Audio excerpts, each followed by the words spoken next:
네. 그 정경심 그 4차 공판에 다녀오셨다면서요. 좀 어떠셨습니까? 네, 이번 주 월요일인 6월 14일 정경심 교수 항소심 4차 공판이 서울 고등법원에서 진행됐습니다. 오후 2시 30분 개정을 해서 7시 10분 정도까지 한 4시간 넘게 재판이 진행됐는데요. 4차 항소심 재판에서 뚜렷한 특징적인 상황이 이제 벌어졌습니다.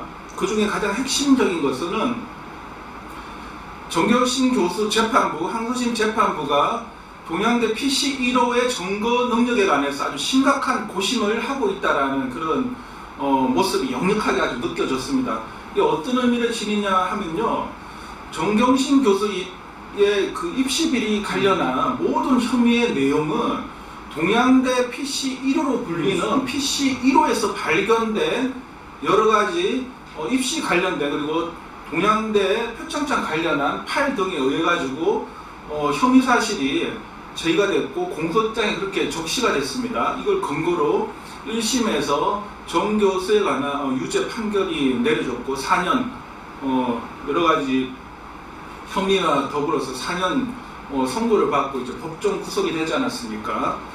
그래서 항소심 재판부가 이 PC 1호의 점거 능력에 대해서 만약 검찰의 1심 그리고 재판부 1심 재판부와 검찰의 항소심에서 주장을 탄핵하는 그런 상황이 빚어진다면은 정경심 교수의 모든 입시 비리 관련된 혐의가 완전 뒤집어져 버리는 그런 결과가 나올 수도 있기 때문에 아주 중요한 그런 상황이 벌어졌다고 이렇게 할 수 있는 거죠. 그럼 이제 4차 공판에서 동양대 PC의 증거 능력과 관련한 그 공방이 다시 이제 재연됐다, 뭐 이런 얘기가 되겠죠. 네. 사실 이 정 교수 동양대 PC 1호의 점거 능력에 관한 부분은 1심 재판에 이어서 항소심에서도 계속 이런 핵심 논란 중에 하나인데 사실상 핵심 논란이라고 볼 수 있습니다. 왜냐하면은 조국 전 장관 배우자인 정경심 교수에 관한 어떤 국민적 반감이랄까 이런 부분들은 사실상 어떤 입시의 공정성을 방해했다. 그렇기 때문에 이거는 어떤 국민의 정서와 눈높이에 벗어났다. 그리고 사회 유력 인사들이 이러한 행태를 보인 것에 관해서 젊은 층을 비롯해서 많은 국민들이 실망했다. 이렇게 요약이 될 수 있는데요. 그 모든 이런 그 상황의 원인 핵심이 바로 이 PC 안에 이렇게 직결이 되어 있는데요. 다시 한번 조금 정리를 해드리자면은 이 동양대 PC 1호는 2019년 9월 10일 검찰의 동양대 압수수색 과정에서 이제 발견이 됐습니다. 그리고 검찰이 공소한 이 공소장에 의하면은 정 교수의 동양대 표창장은 2013년 6월 16일 서초구 방배동 자택에서 PC 1호를 이용해가지고 위조한 걸로 이렇게 검찰이 기소를 했고 그 내용이 1심에서 받아들여져서 유죄 판결이 나왔거든요. 근데 문제는 뭐냐면 이따가 다시 자세하게 말씀드릴 텐데 이 특정된 이 표창장 위조의 날 이 검찰은 이걸 자꾸 위조의 시간이라고 여러 차례 이렇게 언론에 보여주기식 그렇죠. 그리고 어떤 재판부에게 아주 선명한 이런 인상을 심어주기 위한 그런 단어라고 볼 수 있는데요. 소위 말하는 검찰이 주장하는 이 위조의 시간은 2013년 6월 16일입니다. 그 동양대 PC가 발견된 거는 압수된 이 PC는 2019년 9월 10일 됐는데 무려 6년의 기간 동안 이 거리가 이렇게 시간적 거리가 그리고 시간적 거리, 물리적 거리가 이렇게 떨어져 있습니다. 그러면 이런 의문이 생길 수 있거든요. 아니 이 동양대 PC 1호를 가지고 표창장을 위조한 게 맞나? 이런 의문이 들지 않겠습니까? 그렇죠. 왜냐하면은 2013년 6월 16일 이 PC를 가지고 방배동에서 위조했다라는 걸 아무도 본 사람이 없어요. 특이한 경우인데요. 그리고 이 국민의 온 관심을 받을 정도로 검찰이 거의 뭐 한 100여 차례 이상의 100여 차례 정도 되죠, 그죠? 그렇죠. 압수수색을 통해서 모든 끌어모은 점검을 그 중에서 핵심적인 게 이 PC 1호인데 이 PC 1호의 점거 능력까지도 이번 지난 월요일 4차 공판에서 다시 논란이 벌어질 정도로 이 동양대 PC 1호가 아주 핵심적인 점검물 중에 하나입니다. 근데 문제는 지금 1심 판결은 1심 재판에서 제가 직접 가보지는 못했습니다만 이번 항소심 재판의 2차, 3차, 4차 재판을 제가 직접 가서 그리고 처음부터 끝까지 다 지켜봤습니다. 보면서 그런 생각이 들더라고요. 이 동양대 PC의 점거 능력이 과연 1심에서 인용됐지만 이것이 정당한 증거 능력이 그죠? 과연 있겠느냐? 정당한 것인가에 관해서 계속 그 의문이 들고 있는데요. 이 점을 정경심 교수 변호인 측도 아주 집중적으로 제기를 했고 그 내용은 항소심 2차, 3차, 4차 재판에서 계속적으로 제기가 되고 있는데 이 부분은 이제 또 간단하게 약간 요약이 필요할 것 같아요. 이 검찰이 2019년 9월 10일 동양대 강사 휴게실을 압수수색하면서 현장에서 PC 2대를 발견을 합니다. 근데 바로 이 PC에서 검찰이 확인을 해보니까 당시 상황입니다. 보도된 상황이고 또 공판 과정에서 드러났는데 검찰이 이 PC 전원을 켜고 거기서 조국 폴더다 이렇게 소리를 쳤다고 합니다. 그러니까 이 PC 안에서 조국과 관련된 파일들이 들어갔던 폴더가 확인이 된 거죠. 그러고 나서 이 PC가 뻑 하면서 이제 PC가 꺼졌대요. 꺼졌고 이 검찰이 이 내용을 이렇게 어떤 내용인지 확인이 돼야지 이 PC를 압수를 했던데 장소와 물건에 관한 압수 영장을 받았을 때 검찰이 집행을 한 거였는데 문제는 이 동양대 강사 휴게실에서 발견된 이 PC에 관해서는 그 PC에 직접적인 압수 영장이 없었던 거죠. 그래서 검찰이 현장에서 있던 그 조교와 이제 동양대 핵심 관계자를 이제 그 있는 자리에서 이걸 가져가기 위한 이 절차를 몇 가지 진행을 했는데 공판 과정에서 확인된 거는 그 동양대 핵심 관계자도 그 강사 휴게실 현장에 없었고 또 현장에 있던 그 조교마저 밖으로 내보내고 PC에 관한 확인을 하고 그리고 나중에 여기 가서 이미 제출 사인을 하게끔 해가 가져갔다고 합니다. 근데 이 과정이 적법하지 않았다. 따라서 이 PC 1호의 점거 능력이 없다. 위법 수집 점거는 배제한다라는 원칙에 따라서 점거 능력이 없다라는 것을 1심에서도 그렇지만 2심 항소심에서 정경심 변호인 측이 집중적으로 제기를 했습니다. 사항을 좀 간단하게 설명을 해야 될 것 같아요.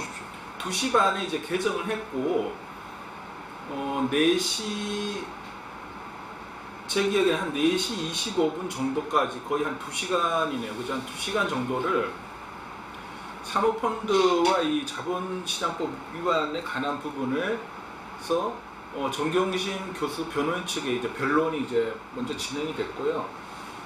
다음에 그 지난 3차 재판에서 예고했던 대로 검찰 측과 변호인 측에 동양대 PC 표창장의 점거 능력과 표창장 동양대 PC 위치에 관한 부분을 의견서를 재판부가 6월 9일까지 검찰 쪽에 제출하도록 그 명령을 했습니다. 그렇죠.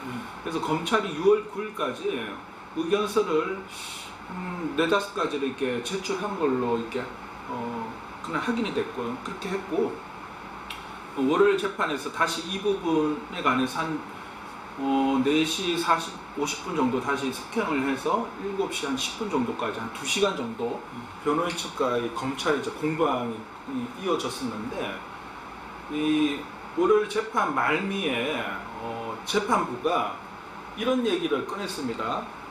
검찰과 이제 변호인 양측을 이렇게 보면서 만약에 이 동양대 PC 1호가 없었을 경우에 대해서 생각을 해봤다 라는 얘기를 했는데 이게 아주 대단히 의미심장한 얘기거든요.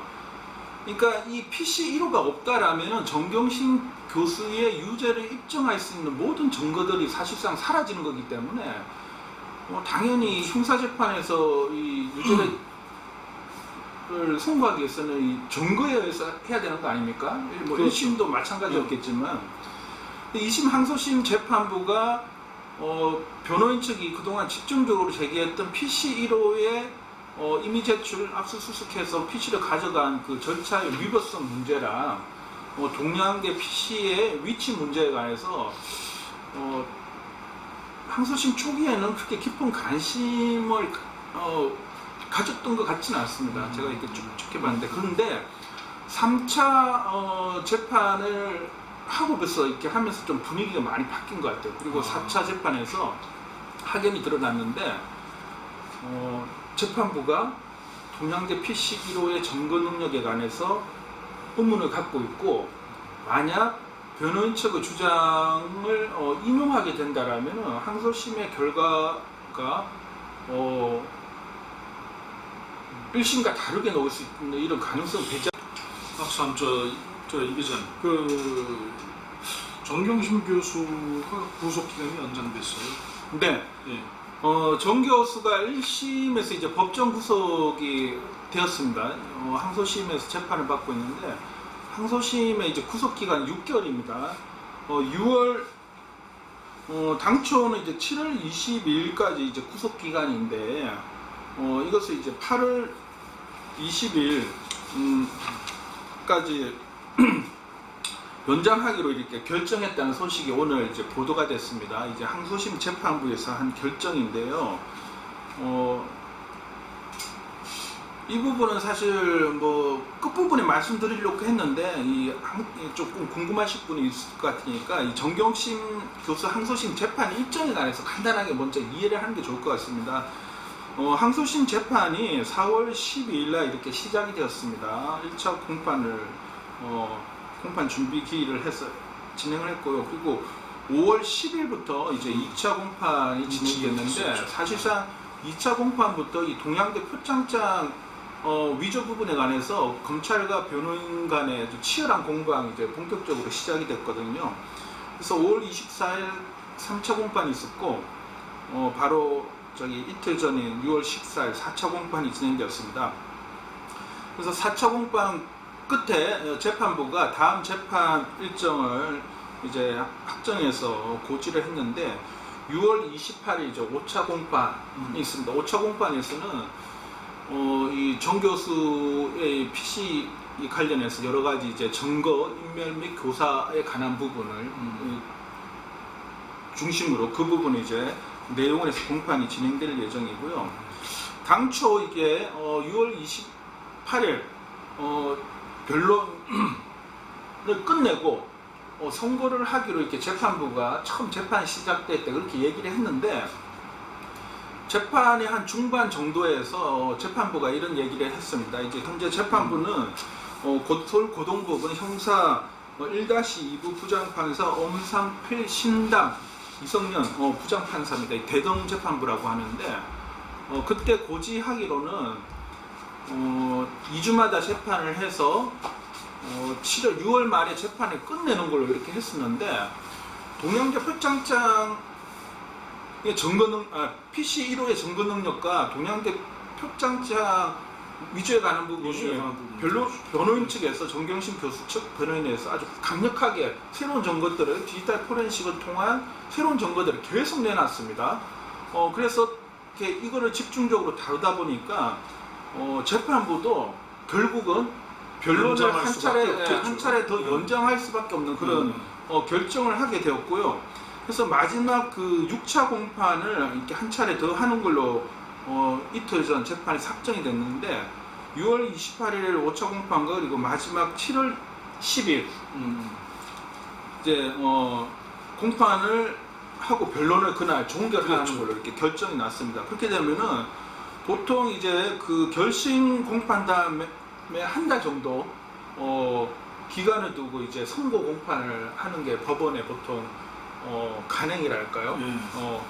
인데, 이번에 이제 정 교수의 구속 기간을 8월 20일까지 이제 갱신 연장하지 않았습니까? 결정을 했는데, 이것을 봤을 때는 정 교수를 구속 상태에서 선고를 하겠다